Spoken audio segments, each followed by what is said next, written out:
Who are the ancestors of African Americans? Well, most African Americans believe that the majority of their DNA has roots in Africa, while the remaining has roots in Native American tribes and Europe. This is often backed by genetic studies that reveal that African Americans have 73.2% African DNA, 24% European DNA, and 0.8% Native American DNA. This makes everyone believe that they are majorly descendants of black slaves. But what if we tell you that it's wrong?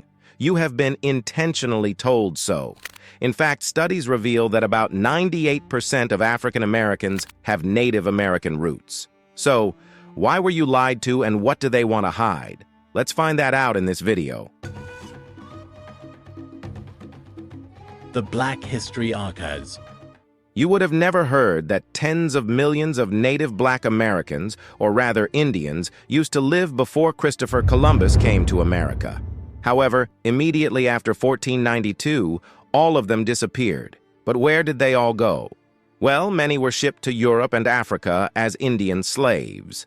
That's when we realized that the story we have been taught about the slave trade is actually backward.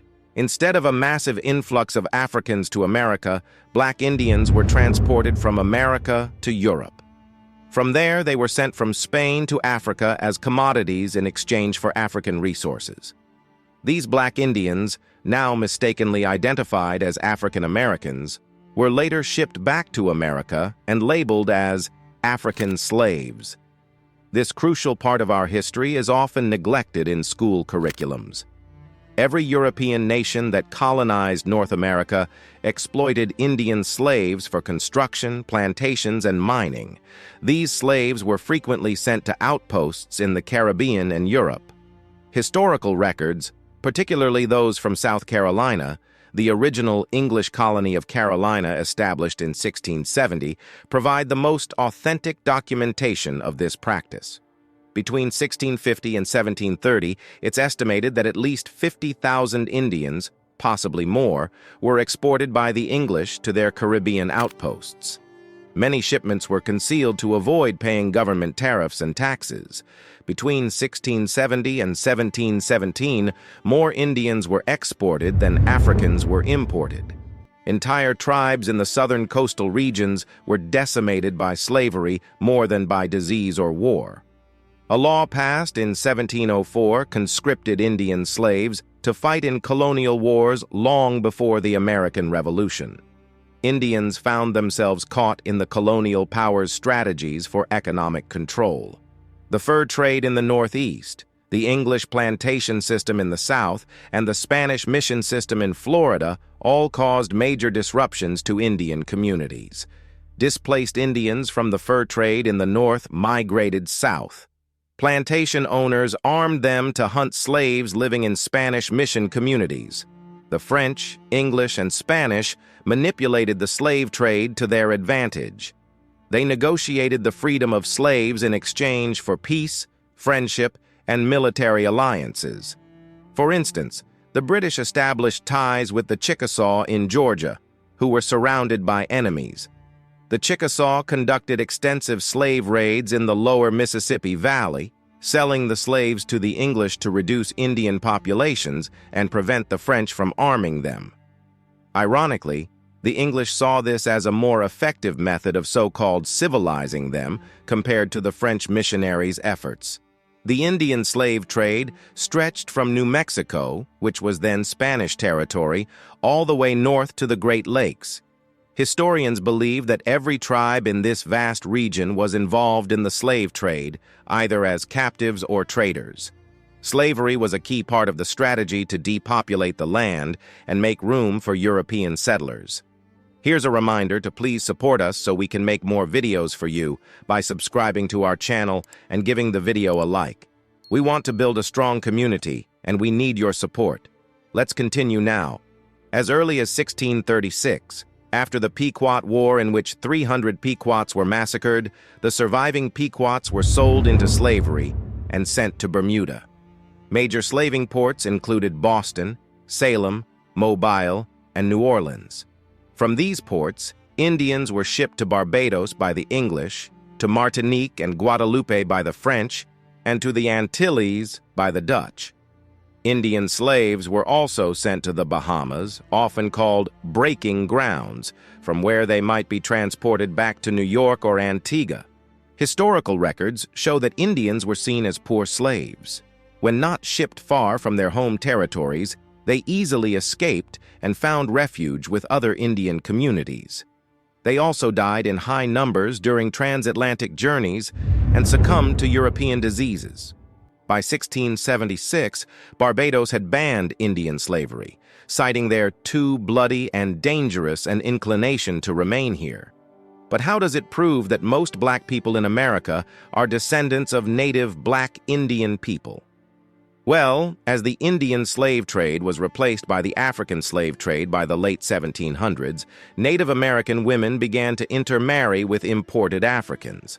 This produced mixed-race offspring whose native identities became obscured over time.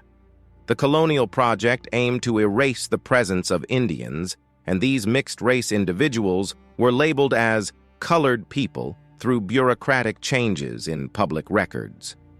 In places like Virginia, even when individuals were recorded as Indians on birth or death certificates or other public records, these records were often changed to colored. Census takers, determining a person's race by their appearance, frequently recorded mixed-race individuals as simply black, not Indian.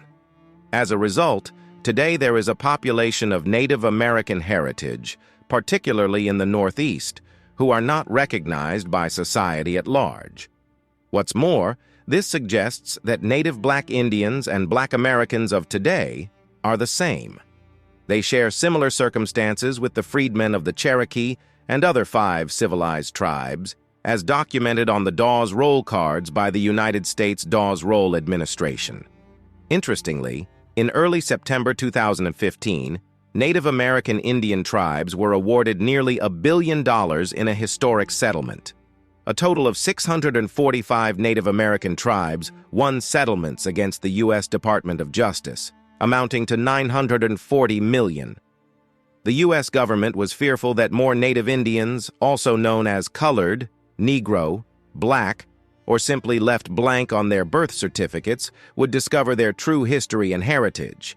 This discovery could potentially force the government to grant them reparations and land. To avoid this, the U.S. quietly declared a deadline of December 31, 2014, for these individuals to make land claims and identity claims. Even though the deadline has passed, thousands of Native Indians are still winning settlements through the U.S. Supreme Court and, more commonly, through the United Nations courts. But the question is, where did those black Indian Americans come from? Until now, it's established that most black people in America today have native black American ancestors.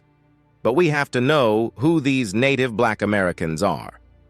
Dr. David Imhotep, a renowned historian and the first person to earn a Ph.D. in ancient African ancestry, offers a groundbreaking perspective on human origins. He argues that all humans, including Americans, trace their roots back to Africa. This view challenges the traditional narratives in American history books, which often start with cowboys and Indians. According to Dr. Imhotep, these accounts miss a much earlier and crucial chapter of American history, the presence and influence of Africans in ancient America. In his influential book, They Came Before Columbus, historian Ivan Van Sertima explores various forms of evidence supporting the idea of an African presence in the New World long before Christopher Columbus's arrival. Van Sertima examines critical aspects to build his case. He looks into the sophisticated navigation and shipbuilding techniques that ancient Africans had, which could have enabled transatlantic voyages. He also draws cultural parallels between Native Americans and Africans, highlighting similarities in art, language, and religious practices that suggest historical connections. Van Sertima further investigates the transportation of plants, animals, and textiles between the continents, arguing that these exchanges indicate contact between Africa and the Americas. Additionally, he cites diaries, journals, and oral accounts of explorers referencing African peoples and their influence in the New World. Together, these elements create a compelling picture of African exploration and settlement in the Americas, well before Columbus's famous voyage in 1492. Several historical accounts support Van Sertima's thesis. One notable example is the fleet launched by the Malian Empire in 1310, comprising 200 master boats and 200 supply boats. This grand expedition highlights the advanced seafaring capabilities of West African civilizations. Another example is the sea expedition led by the Mandingo king in 1311, further demonstrating the intentional exploration efforts by African leaders. The presence and impact of Black Africans in pre-Columbian America are evident in the cultural and technological imprints they left on the civilizations they encountered. In his book, The First Americans Were Africans, Dr. Imhotep expands on these themes, calling for a radical reevaluation of traditional history. He emphasizes the importance of scientific and geological evidence in tracing the early presence of African peoples in the Americas. This evidence includes genetic studies, ancient artifacts, and geological findings suggesting that Africans were present in both North and South America long before the Vikings or Columbus. One striking piece of evidence highlighted by Dr. Imhotep is a photograph from the HMS Challenger expedition, which took place between 1872 and 1876. This photograph, currently displayed at the Natural Museum of London, shows a colorful display of African explorers in Tierra del Fuego, the southernmost region of South America. This image serves as a tangible reminder of the historical presence of Africans in the Americas, further supporting Dr. Imhotep's arguments. Ultimately, this suggests that the identity of Black people is too diverse to fit into a single label. They are Afro-Indigenous, Black Native, Indigenous and Black, Black and Native, or Black and a tribal identity. By honoring both their heritages, Black people challenge America's tradition of categorizing people into distinct racial groups. They resist societal pressure to choose between their identities based on appearance or perceived authenticity. Many blend their Black and Native identities by using traditional language or developing new expressions that reflect their unique heritage. Since the first contact between Africans and Native peoples, Black and Indigenous ancestors have built communities, formed relationships, and fought against systems of oppression unique to their communities as well as those that overlap. Despite the hardships faced, Black and Native peoples have never been conquered. They have found ways to resist oppression, creating modes of defiance such as abolition, free towns, cross-cultural alliances, kinship ties, and community building. They have pushed for freedom individually and in solidarity, birthing enduring movements of resistance. What do you think? Are Black Americans descendants of Black African slaves or Native Indian American Black people? What, in your opinion, is the reason why they hide Black Americans' real ancestry?